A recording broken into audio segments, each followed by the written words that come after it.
오늘 우리 찬양대학 정말 은혜스럽고 큰 감명을 받았습니다. 지난 주일날 예배 다 끝나고 연습하고, 또한 금요일날 또 모여서 일찍 와서 연습하고, 오늘도 또 일찍 와서 또 연습해서 우리가 이렇게 귀한 찬양을 듣게 됩니다. 우리 예배 시간에 박수하면 안 되겠지만, 그러나 우리 찬양들 위해서 감사하고 앞으로 더욱더 귀한 은혜의 찬양 드리기를 원한다면서 우리가 박수로 하겠습니다. 예, 감사합니다.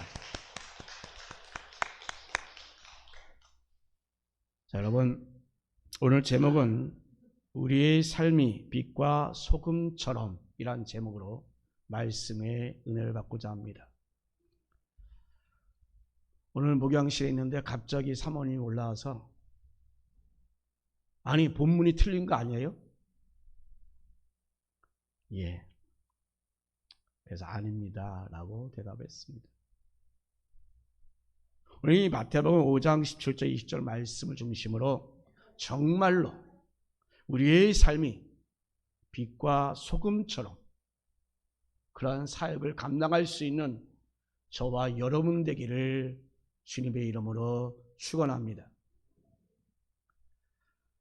지난 2022년 12월 23일 미국 전역에서 수십 명의 그런 목숨을 앗아간 눈 폭풍이 몰아치던 그런 주말, 노란 풍선 여행사를 통해서 미국 뉴욕 관광을 떠난 한국 여행객들은 워싱턴 DC에서 승합차를 타고 나이아가라 폭포를 향하여 가고 있었습니다. 그러나 목적지에 다가가면 갈수록 거센 바람이 휘몰아치고 눈이 빠르게 쌓여가면서 그 승합차가 도랑에 빠지고 말았습니다. 위기를 만난 이 윌리엄스빌 지역은 허리케인급 그러한 눈폭풍이 몰아쳐서 그날 아침까지 무려 109cm나 되는 그 눈이 내렸고 일부 정전 사태까지 벌어지게 되었습니다. 몇 시간 동안 폭설과 또 움직이지 않는 그 차와 씨름하던 그런 관광객 중에 그 두 명이 승합차 주변을 눈을 퍼내기 시작했습니다. 그러기 위해서 먼저 그들은 인근 민가에 삽을 빌리러 갔습니다. 이때 문득 문을 이렇게 똑똑 두드렸는데 그 집이 바로 캄파네 씨의 부부의 집이었습니다. 이 캄파네 씨는 바깥 날씨가 점점 위험해지고 있다는 것을 파악하고서 그 여행객인 9명의 그 관광객과 운전기사까지 모두 다 10명을 다 집 안으로 초대했습니다. 관광객들은 신혼부부, 그리고 현재 유학생과 또 여행하기 위해서 미국을 찾은 그런 부모 등 남성 3명과 여성 7명 등이었습니다. 방 3칸짜리 그 캄파네 씨 집에서 이렇게 손님 방과 소파를 다 차지하고도 잠자리가 모자라서 소파니 침낭이니 에어 매트리스까지 다 통원하게 되었습니다. 그들이 계획하였던 그 여행을 할 수 없었지만 그 폭설이 잦아들기만을 기다리던 그런 상황 가운데서도 그들은 한식 애호가인 부부 덕분에 매우 즐거운 시간을 보냈다라고 합니다. 정말 놀랍게도 이 캄파네 씨의 부부의 집에는 김치와 밥솥은 물론이요, 간장, 고추장, 참기름, 미림 같은 양념들이 잘 구비되어 있었다고 합니다.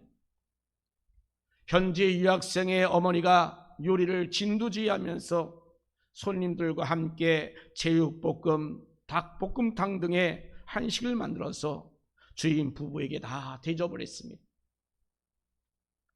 다음날 오전 눈은 잦아들면서 관광객들을 바로 뉴욕시로 태워가기 위하여 그 차량이 도착했으나 관광객들이 타고 온 승합차는 아직도 여전히 그 눈에 파묻혀 있었다고 합니다.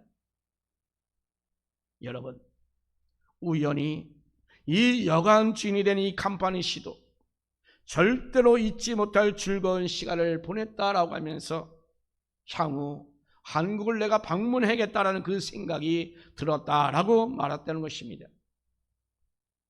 한 부부가 그 위기에 빠진 그 10명을 구했고, 또한 한국 사람들에게 미국 사람이 정말 좋다고 하는 그런 이미지를 심겨주었다는 것입니다. 바로 이렇게 선행은 귀한 일인 것입니다. 우리가 성경 말씀대로 우리는 선행이 아닌 믿음으로 우리는 구원을 받습니다. 그러면 바로 우리 그리스도인들에게 있어서 이 선행은 그러면 의미가 없는 것일까요? 절대로 그렇지 않습니다. 야고보서 2장 26절 말씀 보면 영원히 없는 몸이 죽은 것 같이 행함이 없는 믿음은 죽은 것이라 라는 말씀 그대로입니다. 믿음이 있는 사람은 반드시 선행을 베풀게 되어 있다라고 하는 말씀입니다. 믿는다고 하면서도 선행이 나타나지 않으면 그 믿음은 어찌 보면 가짜 믿음입니다. 믿음으로 구원받는다고 하는 말은 우리가 행위로 구원받는 것이 아니라고 하는 말씀이지, 이 선행이 필요가 없다라고 하는 말씀이 아닌 것입니다. 본문 20절에서 주님은 오히려 우리의 의가 바리새인이나 서기인간보다 더 나아야 한다라고 말씀하고 있습니다. 우리의 의가, 우리의 마음이, 우리의 행위가 바로 바리새인이나 서기관보다 더 나아야 된다 하는 말씀인 것입니다. 그래야 우리가 천국에 들어간다라고 하는 말씀입니다. 그래서 오늘은 우리의 의가 바리새인이나 서기관보다 나아야 한다고 하는 이 말씀의 의미를 한번 생각해 보고자 합니다. 첫 번째로, 바로 이 말씀은 믿음으로 구원받았어도 율법을 지키는 일은 계속 되어야 한다라고 하는 의미입니다. 본문 마태복음 5장 17절 18절 보세요. 주님께서는 선지자나 율법을 폐하러 오신 분이 아니라 오히려 율법을 완전하게 하러 오셨다라고 말씀합니다. 그리고 바로 이 율법은 1.1획도 없어지지 아니하고 다 이룰 것이다 라고 말씀합니다.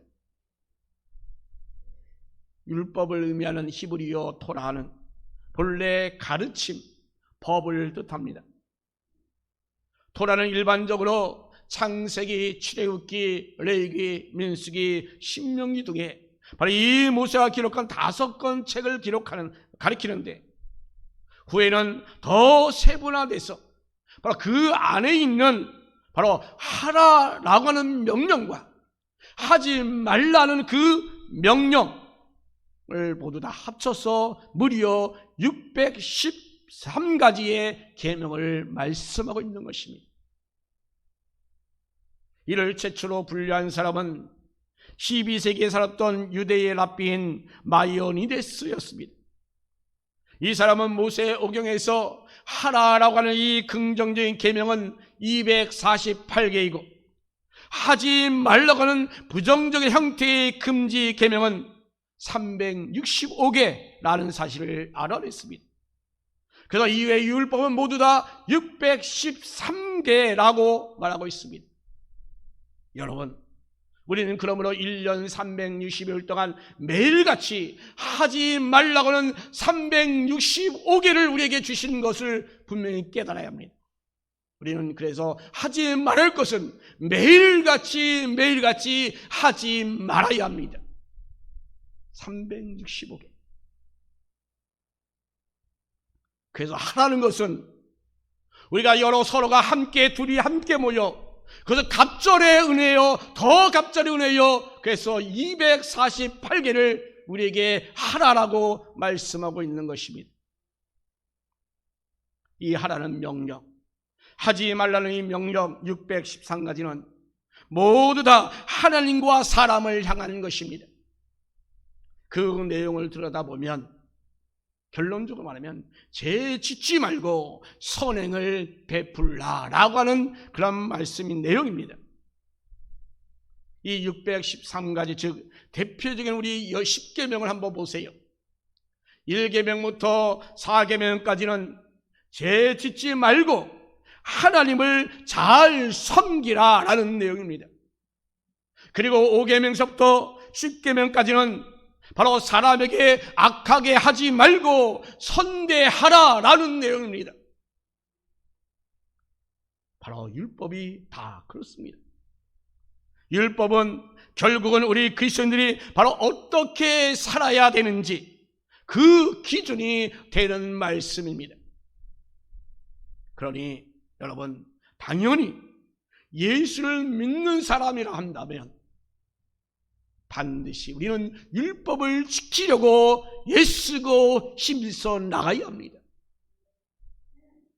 물론 그 율법을 지킴으로 구원을 받는 것은 아닙니다. 그리고 그 율법을 우리는 다 지킬 수도 없습니다.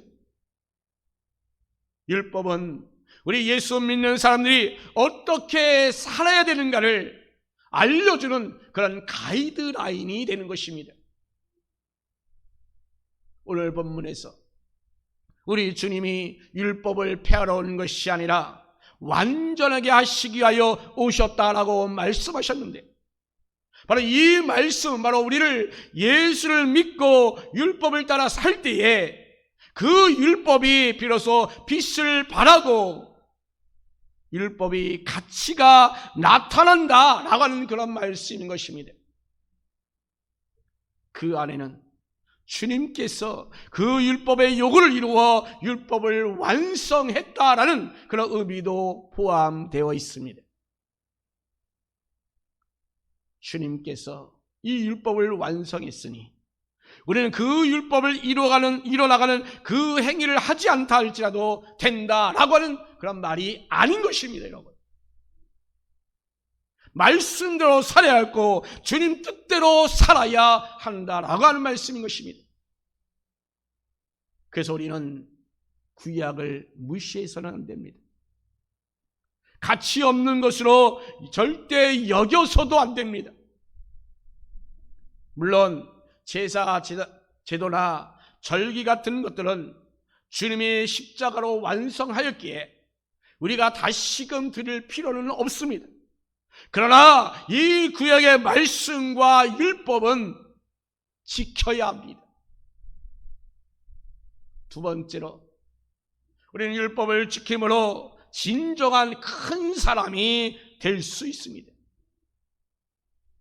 본문 마태복음 5장 19절 그러므로 누구든지 이 계명 중에 지극히 작은 것 하나라도 버리고 또 그같이 사람을 가르치는 자는 천국에서 지극히 작다 일컬음을 받을 것이요 누구든지 이를 행하며 가르치는 자는 천국에서 크다 일컬음을 받으리라. 아멘.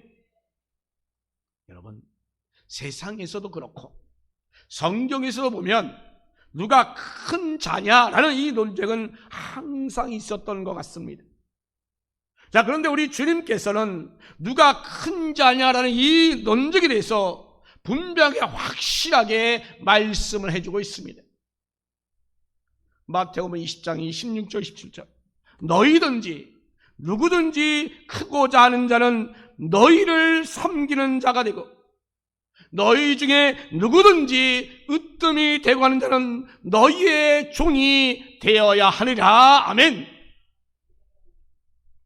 예, 지금 세상에서 어떤 사람이 큰 사람이죠? 섬김을 받는 사람이 큰 사람이다라고 세상에서는 말하죠. 그러나 우리 주님은 말씀합니다. 정말로 큰 사람은 섬김을 받는 사람이 아니라 섬기는 사람이다 라고 말씀하고 있습니다. 왜 그럴까요? 세상의 큰 사람은 자신이 스스로를 높입니다.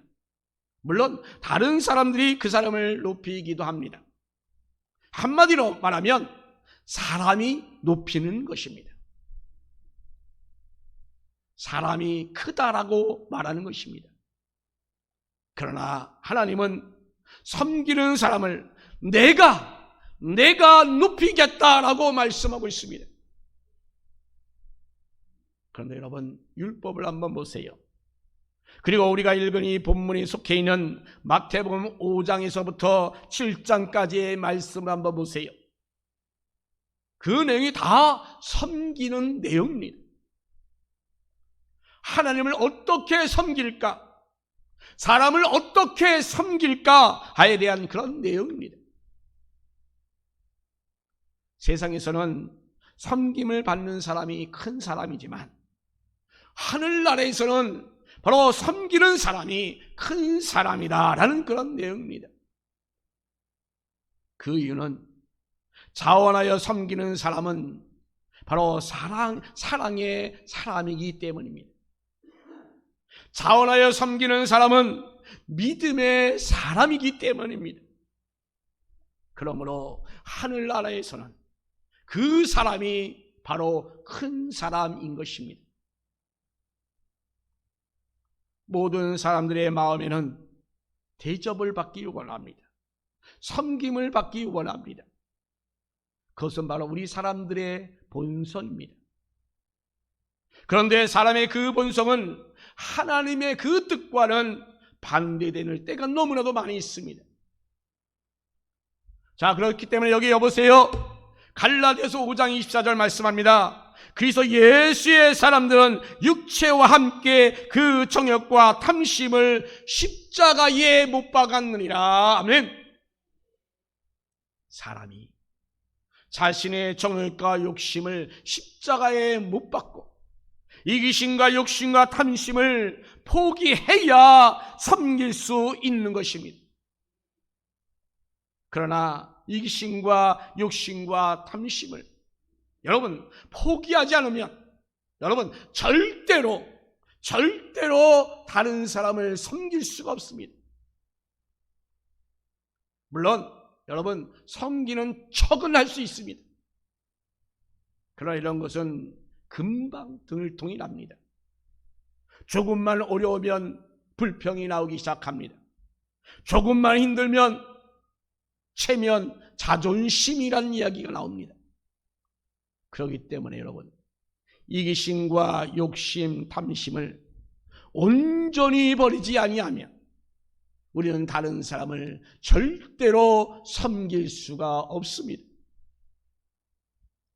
그런데 문제는 이 욕심과 탐심, 이기심은 우리가 버려도 또 버려도 계속적으로 나옵니다. 그러기에 우리는 날마다 포기하는 연습을 해야 합니다. 바로 우리는 버리는 연습을 해야 돼요. 그리고 우리는 섬기는 삶을 살아야 되는 것입니다. 바로 그런 사람이 우리 주님께서 인정하시는 바로 큰 사람인 것입니다. 많은 사람들이 세상이 인정하는 그런 큰 사람이 되고 싶어 합니다. 그러나 예수의 사람들은 이 세상에서의 큰 사람보다는 바로 주님 앞에서 큰 사람이 되고 싶어하는 그러한 사람들입니다. 그러므로 늘 우리는 항상 그런 갈등의 갈림길에 우리는 서 있습니다. 여러분, 그럴 때 우리는 주님이 인정하시는 큰 사람이 되어야 될 줄로 믿습니다. 그 길이 바로 영원한 길이요, 그 길이 바로 축복의 길이기 때문입니다. 아멘. 세 번째로 우리가 행하는 의의 기준은 바로 바리새인과 서기관을 넘어야 합니다. 본문 마태복음 5장 20절 말씀 보면 우리의 의가 바리새인이나 서기관보다 나아야 천국에 들어갈 수 있다라고 말씀합니다. 자, 그렇다면 지금 이 바리새인들은 어떤 사람들이었기에 그들보다 나아야 한다라고 말씀하고 있는 것일까요? 남유다가 바벨론 포로에서 주전 538년부터 예루살렘으로 귀환을 합니다. 바로 그런데 그때 헬라 문화의 그 유입으로 말미암아 사람들의 그 신앙이 점점점 세속화되기 시작합니다. 이런 환경 속에서 정말로 신앙을 지키려는 사람들을 바로 하시딤이라고 불렀습니다. 그들 중에도 바로 어디에 비중을 두느냐에 따라서 여러의 그런 분파로 나누어지게 됩니다. 그 중에서 바로 율법주의, 형식주의적인 사람들이 바로 바리새인들이었습니다. 이들은 모세의 율법과 장로들의 유전과 전승을 중시하면서 사두개파와는 다르게 부활을 믿는 그런 사람들이었습니다. 그들은 바벨론 포로 생활을 하는 동안에 하나님 말씀, 그 중에서 이 모세 오경인 토라를 그들은 돌아가자고 하는 운동의 결과로 제사장 계층보다는 일반 유대인들, 성전보다는 해당 중심으로 하여 그들이 시작되어진 움직임들이었습니다. 이들은 주전 2세기에서 주 1세기에 거쳐서 아주 큰 영향을 끼쳤는데 이들은 아주 엄격한 율법 질서와 모범으로 유대인들에게 아주 큰 신망과 존경을 받았고 또한 해당 조직을 통하여 전 유대 사이에 정말로 지대한 영향을 끼쳤던 그들이었습니다. 성경에 나오는 대표적인 인물로 요한복음 3장에 나오는 니고데모, 그리고 바울의 스승이었던 가말리엘이었습니다. 물론 사도 바울 역시도 회심 전에는 율법의 열심이었던 바리새인이었습니다. 또한 서기관을 말하기를 고대 히브리 사이에서 기록하는 일에 아주 능숙한 사람을 가리킵니다. 그들은 왕의 명령을 백성에게 전달하는 그 사람을 뜻하고도 있습니다. 자, 그러나 구약시대의 후반부에 가면 특히 포로 생활 이후와 신약시대의 서기관은 바로 유대인들의 그 율법에 능한 사람 혹은 율법 교사나 해석자를 뜻하고 있습니다. 그 중에는 에스라, 그 에스라는 모세 율법에 익숙한 그런 서기관이었습니다. 그런데 신약시대에 와서는 서기관들이 성경을 기록들을 보존하고 또 성경의 그런 어려운 구절들을 해석하는 일을 맡았고 또한 율법의 전통에 아주 충실한 사람들이었습니다. 그러나 예수님 당시에 이 바리새인들과 서기관들은 극단적인 형식주의, 율법주의, 또한 극단적인 분리주의, 그리고 또한 권위주의적인 특권의식에 빠져서 예수님으로부터 책망을 받았습니다. 그럼에도 그들은 율법을 지키는 데서 아주 열심을 다하였던 자들이었던 것입니다. 바로 주님이 말씀하시는 것이 바로 이것입니다. 주님은 우리의 의가 바리새인이나 서기관보다 앞서야 한다라고 말씀하고 있습니다. 자, 그래야 천국에 들어갈 수 있다라고 말씀하고 있습니다. 자, 여러분, 이것을 언뜻 보면 이상하잖아요. 행위로 천국에 들어갈 수 있다라는 말 같지 않습니까? 그러나 이 말씀 우리가 어떤 의미인지 앞에 구절과 연결해 보면 잘 나타납니다.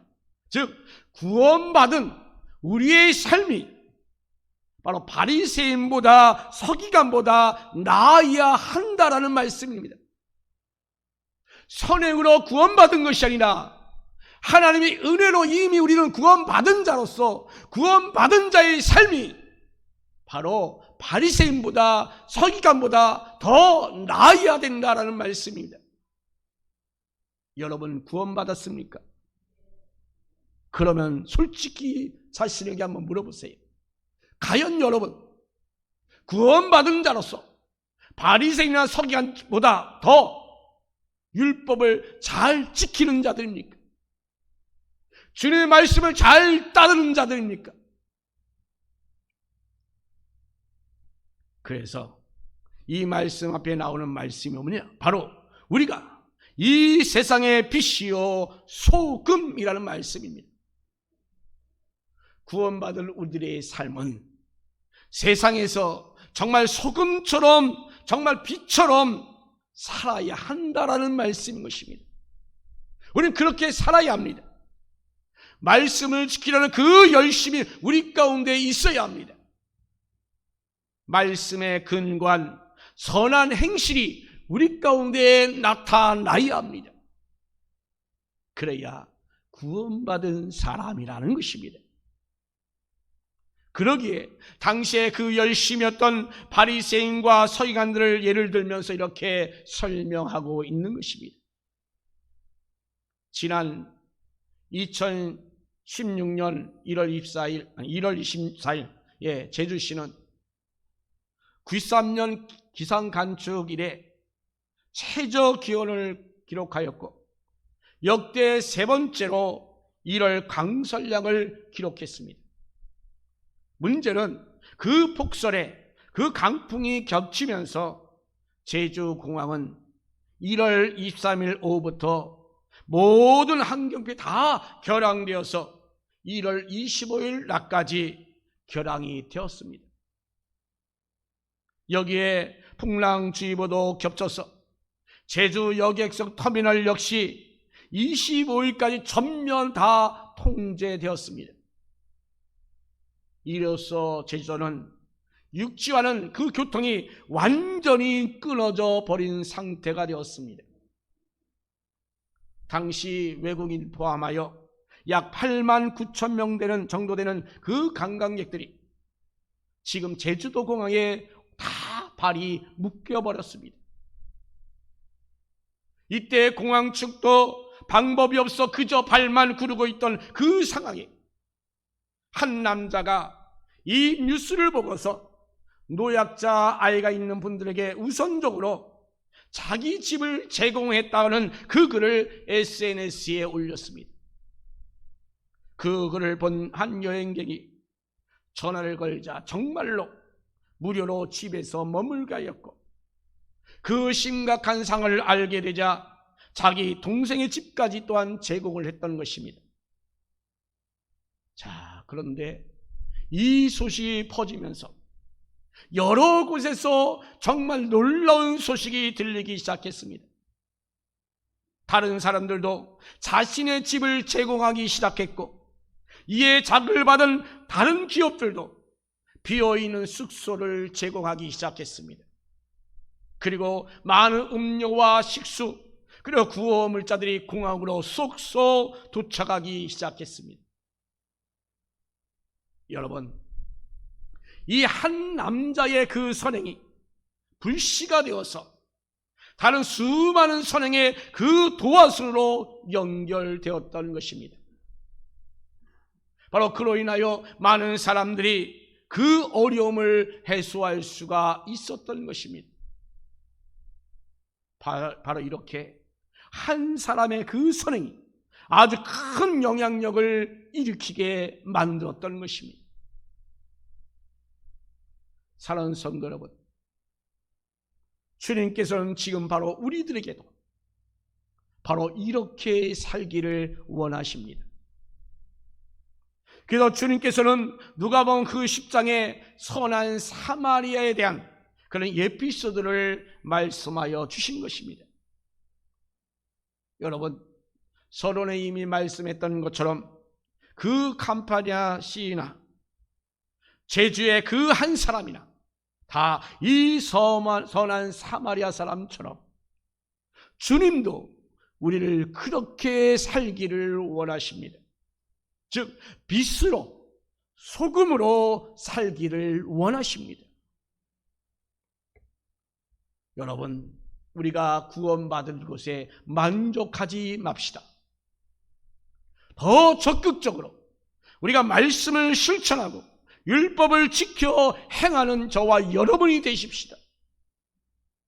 그래서 우리를 통하여 이 선행이 온전히 나타나기를 간절히 원합니다.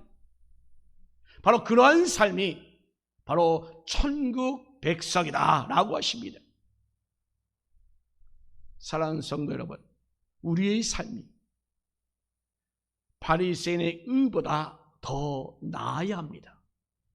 바로 그것이 우리 주님께서 바라시는 삶입니다. 정말 빛과 소금처럼 이 세상에 정말 선한 영향력을 끼치는 성도 여러분 되기를 예수님의 이름으로 축원합니다.